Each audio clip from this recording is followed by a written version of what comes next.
The French Revolution set Europe ablaze. It was an age of enlightenment and progress, but also of tyranny and oppression. It was an age of glory and an age of tragedy. One man stood above it all. This was the Age of Napoleon. I'm Everett Rummage, host of the Age of Napoleon podcast. Join me as I examine the life and times of one of the most fascinating and enigmatic characters in modern history. Look for the Age of Napoleon wherever you find your podcasts. I'm Jeffrey Rosen, President and CEO of the National Constitution Center. A few years ago, learning about the forgotten meaning of the pursuit of happiness changed my life.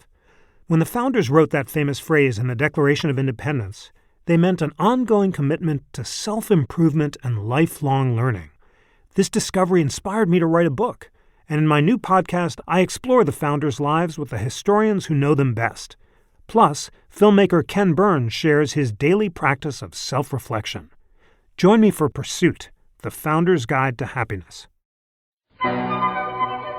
Welcome to Ben Franklin's World, a podcast about early American history with Liz Covart. The study of history is key to understanding who we are and how we can affect a better future. Ben Franklin's World will introduce you to historical people and events that have impacted and shaped our present-day world. And now, here's your host, Liz Covart. Hello, and welcome to the first bonus episode of Ben Franklin's World, the podcast dedicated to helping you learn more about how the people and events of our early American past have shaped the present-day world we live in. Today's bonus episode offers something different than our normal conversation with an historian. It offers a conversation with Richard Natowski and Steve Pickford, two gentlemen who are not professional historians, but who happen to know a lot about a very special place, Longfellow's Wayside Inn in Sudbury, Massachusetts. Have you ever heard the lines, "Listen, my children, and you shall hear of the midnight ride of Paul Revere. On the 18th of April in 75, hardly a man is now alive who remembers that famous day and year." That, my friend, is the opening stanza of Henry Wadsworth Longfellow's The Landlord's Tale, which we remember today as The Midnight Ride of Paul Revere.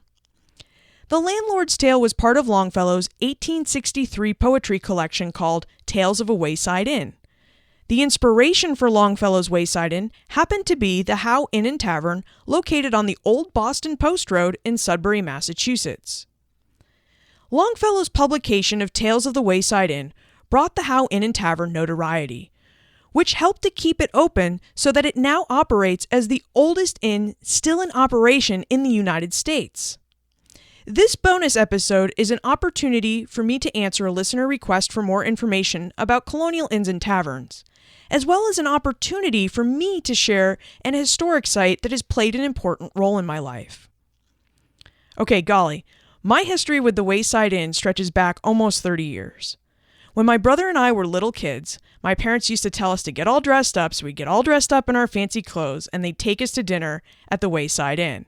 And in the fall, they would occasionally take us to the annual Minuteman Festival. Now, when we got to the Wayside Inn, little kids will be little kids. We really thought it was like this old house, fancy food, can't get food on your nice clothes. So we weren't necessarily impressed. But as we grew older, we really began to appreciate the history of the place.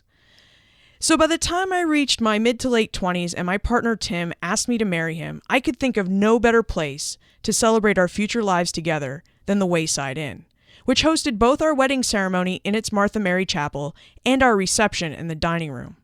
And even today, my parents still insist on taking us out for an annual dinner to the Wayside Inn.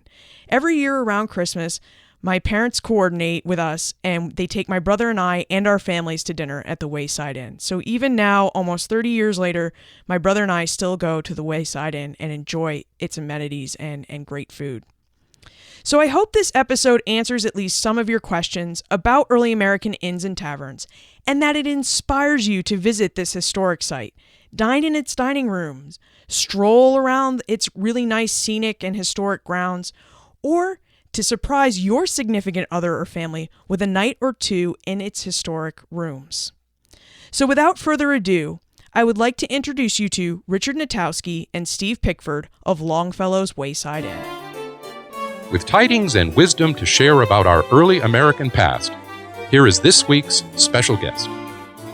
Longfellow's Wayside Inn in Sudbury, Massachusetts, is the oldest inn still in operation in the United States. Since 1716, the Wayside Inn has served travelers of the old Boston Post Road. Joining us today to discuss the inn and its history are Richard Natowski and Steve Pickford. Steve Pickford is the ninth innkeeper of the historic Wayside Inn. Prior to becoming innkeeper, Steve served as the executive chef and director of food and beverage for the inn. Richard Natowski has worked as the miller at the Wayside Inn for many years and is an expert on the property and its history. Welcome to Ben Franklin's World, Steve and Richard. Great to be here. The Wayside Inn has its origins in the two-room house that David Howe built in 1707. Would you tell us about how and why he decided to turn his house into an inn in 1716? Well, you get this. The Wayside Inn straddles the Boston Post Road, the upper Boston Post Road. And David Howe was given about 130 acres of land by his father, Samuel. So there was a stream here. Eventually, he dammed it and turned it into a mill site. And this was a busy, one of the main arteries going to and from Boston. So a tavern would have been a logical thing for him to build as a way of getting, obviously, a way of getting more money. Is the post road, just as it sounds, a road to carry the post from Boston to where? Well, the upper Boston Post Road would have connected Boston to Albany and then down to New York City. Then there was a middle and lower post road. So yes, these were places for the mail to be delivered, but also other traffic, both foot traffic and vehicular traffic. But it was one of the main arteries going to and from Boston. And it was basically a horse-traveled road. So did the inn also provide facilities for travelers to keep their horses? Yes. I'm not sure of the date that we started that, but in 1716 we had a four-room house, which had the tavern room and some overnight lodging. But maybe Richard knows about which time we may have been able to board horses as well? This would have taken place from the earliest days of settlement to the era of the Henry Ford Model T. We were probably accessible by horseback for 150 years before the automobiles started. So it was keeping in mind also, Steve, as you know, as we have discussed, that the beast of burden in early Massachusetts was the oxen. Yes. I just happen to like Everybody that. knows that. Well, the importance of that is obviously the English loved their beef. Yes. Whereas they did not eat horse meat. And the good thing about the ox is cheaper to feed, and when they get too old, I hate to talk about this, but that's what they eventually turned into their pot roasts, which we, by the way, still serve. One of the tavern items. It's funny that you mentioned the New England love for the ox because I study Albany, New York in early America, and the Dutch love the horse. And when Henry Knox comes to take the cannon from Ticonderoga, there is a big debate over whether they should use horse or ox. So the New Englanders won out. The cannon were mostly carried by ox. Also interesting that you mentioned Ticonderoga because the second innkeeper led the local troops of the Middlesex Regiment from here to the Battle of Ticonderoga from the inn. Oh, interesting. And that was going to be one of my questions. Did the inn or the Howe family play a small or any prominent role during the American Revolution? Well, yes. As I said, the second innkeeper, Ezekiel Howe, he was actually appointed the colonel of the local militia from King George. He led the local troops over to the shot-heard round-the-world battle.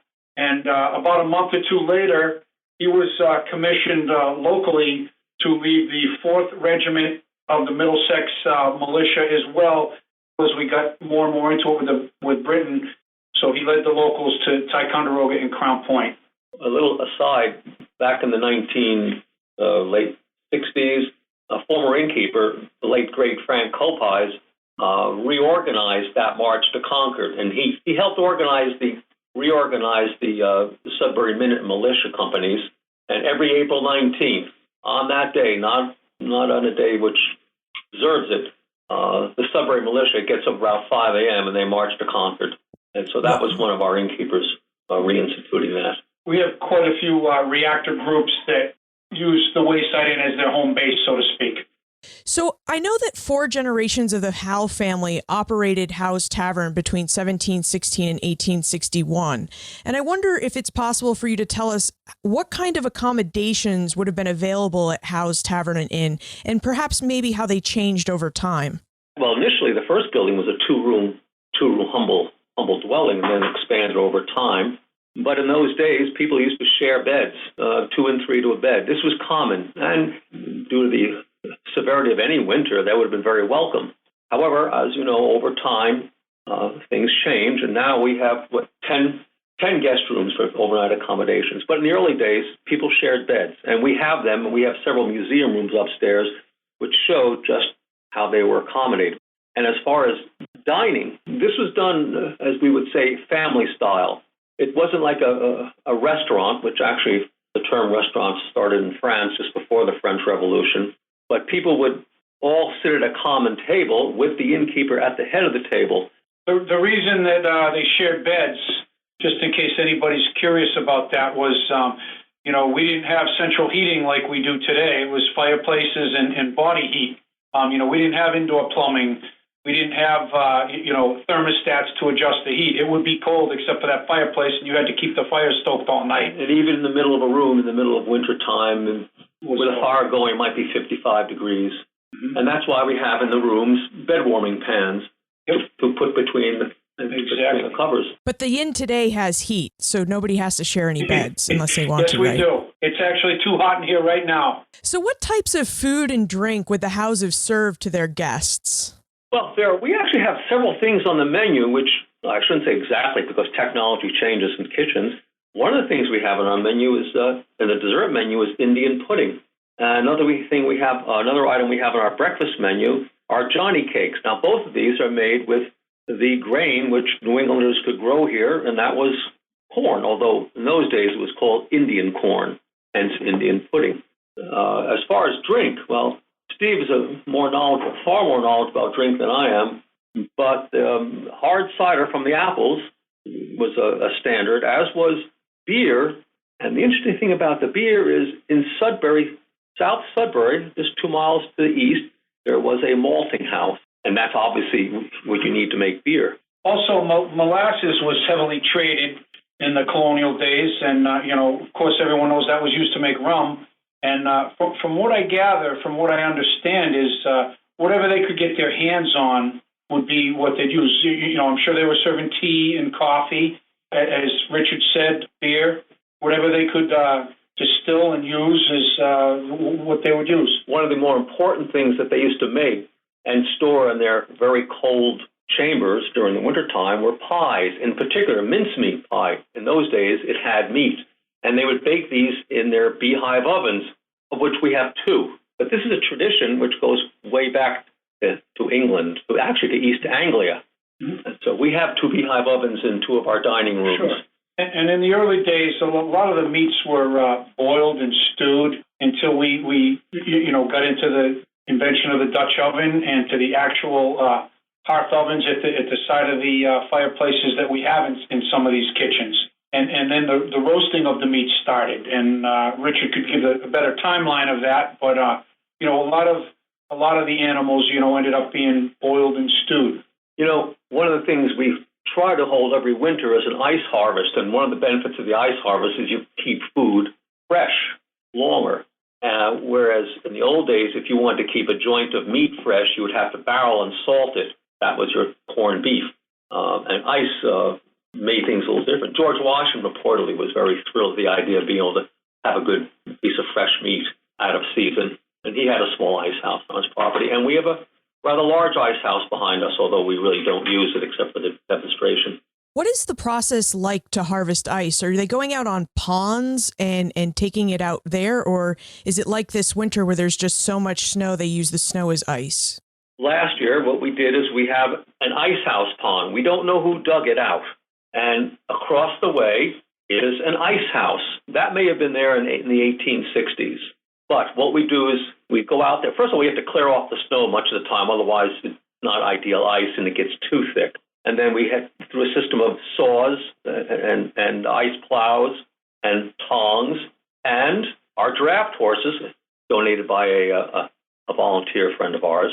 We haul the ice on the land, put it near the ice house or in the ice house, and we're waiting eventually in the future whereby we can store more of the ice in the house. But that was a way, by the way, a very practical way of also keeping your dairy cold and fresh. And these ice houses, properly constructed, would last until October and November. So to answer your question, yes, we go out on ponds. Hopefully the ice is thick enough, and we cut it up and haul it in.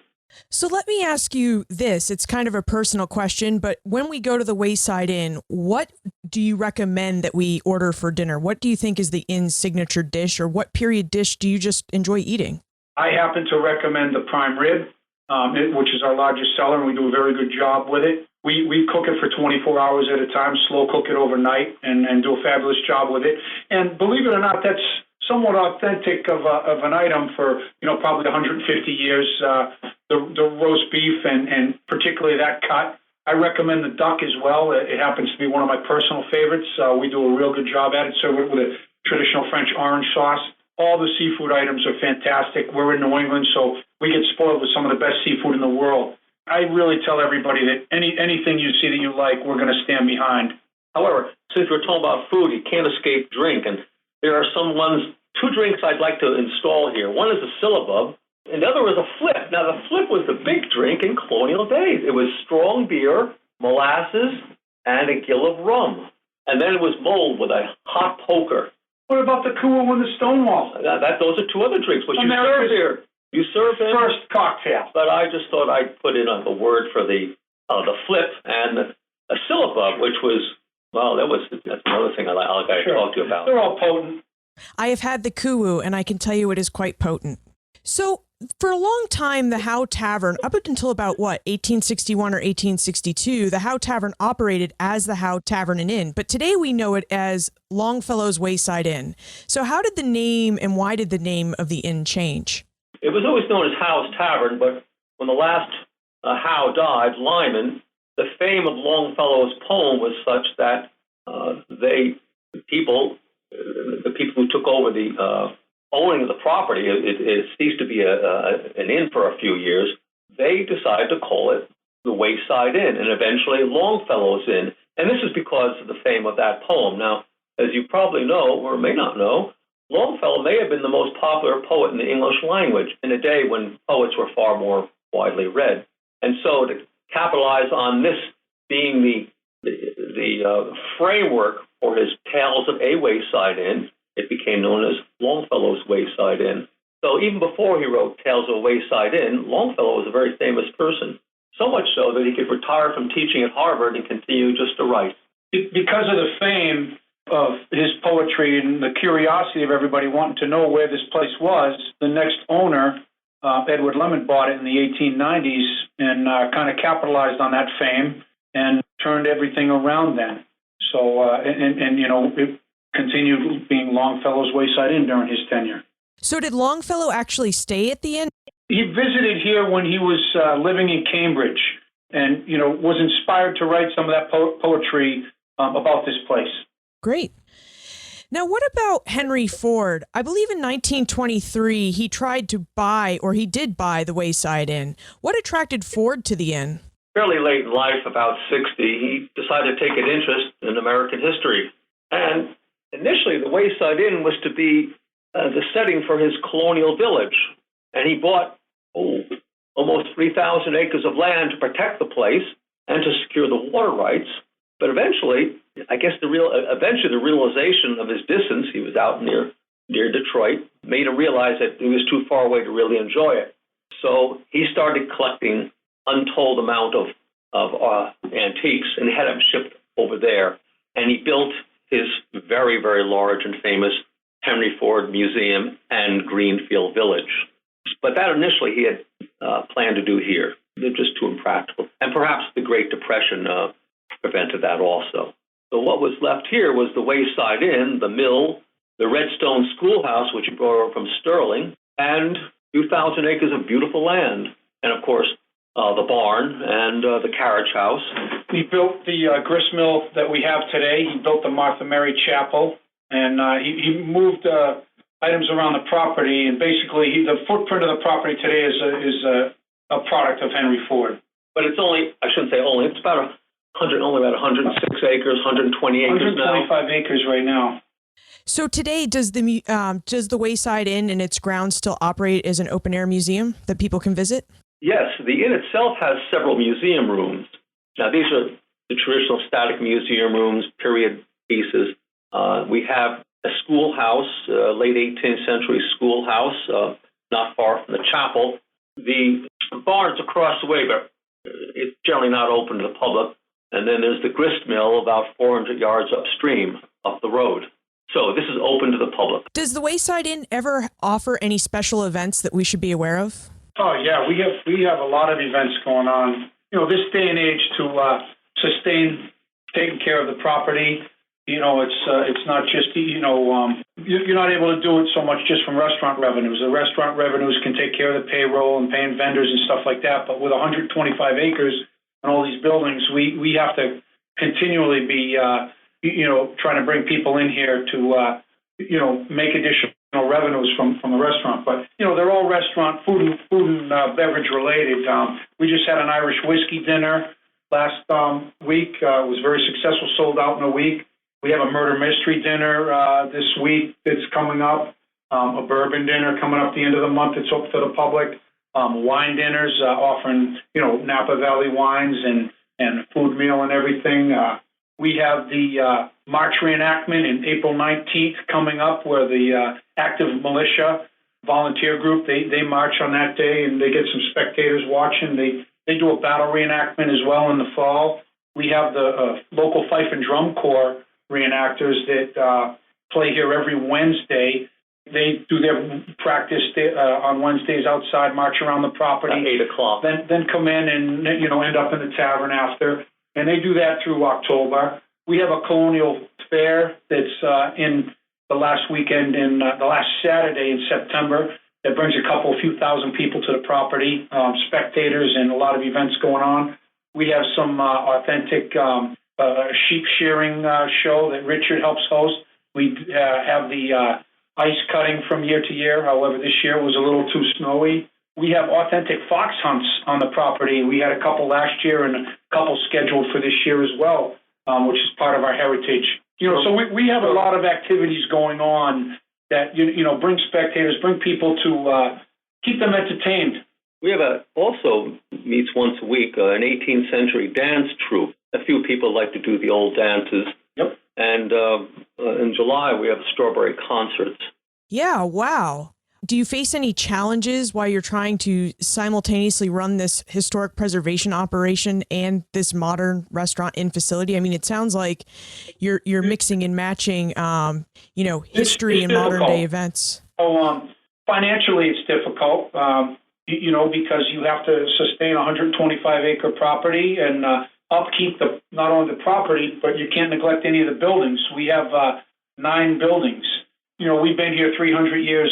My job is to maintain and make sure it's here for another 300 years at my little point in time here. You always have to think with the thought process that if I make this decision, how's it going to impact them 50 years, 100 years from now? Great. Now, before we conclude, I know you've told us about a lot of the special events the Wayside Inn holds, but what's coming up around the anniversary of Lexington and Concord around April 19th and maybe, just at the start of the summer?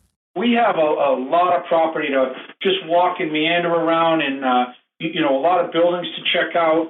We have a lot to do when you visit here. It's not just a restaurant. We operate the grist mill. One can walk up there and on occasion see Richard grinding the mill. If not, he can discuss everything that's going on there. We have a chapel, which is beautiful for pictures, and we do weddings there on the weekend, and there's a lot of people on the campus on the weekends. We have the schoolhouse open for visits on the weekend, and just walking around and looking at structures like the ice house and taking in what they, what type of history they belong to way back when. We have a barn that, you take a peek in there and it brings you back. And the barn was built around 1825-ish. It's just fascinating to stand there and look at it and say, this was once full of oxen. Here it is today, and here I am taking pictures of it. We have a gatehouse that, was at the entrance to the property, Edward Lemon era that Henry Ford moved, but it's a beautiful structure, and people used to arrive through that gatehouse, and it had a bell on top. Apparently, the bell would be rung to notify the workers here that, hey, we have some guests now. So everybody got ready for the arrival, and just fun to walk around and take it all. It's a beautiful property. Some rolling fields. We have a trout pond. We stock it with trout every year. Just a nice place to hang out, even if you just want to have a picnic lunch by the grist mill, or if you really want to get into your history. And where is the best place to look for more information about the Wayside Inn and how to make reservations for dinner or perhaps for our next relaxing weekend getaway? We have a book that's a history of Longfellow's Wayside Inn. We sell in the gift shop. If somebody called the front desk, we could probably get one out into the mail to them. But it's a pretty nice summary of our past. All about settling of this particular area, how the Wayside Inn evolved, its different innkeepers. It's a full history of everything we're all about, and it's probably the best one book synopsis of us. Great. And do you have a website we could visit as well and get more information about your site and how to make reservations? We do, and it's longfellowswaysideinn.org, and that also has a history part to it. You can research a little bit there, but it's much more extensive to come here and read a little bit about it, talk to the staff, walk around, enjoy the grounds, enjoy the restaurant. We also have a tavern that was issued its license in 1716. So just, the nostalgia of sitting there next to the fireplace, not the fire in the summertime, but, just sitting there having your favorite cocktail or whatever, and just the feel of, knowing that there was so much history through that room. It's just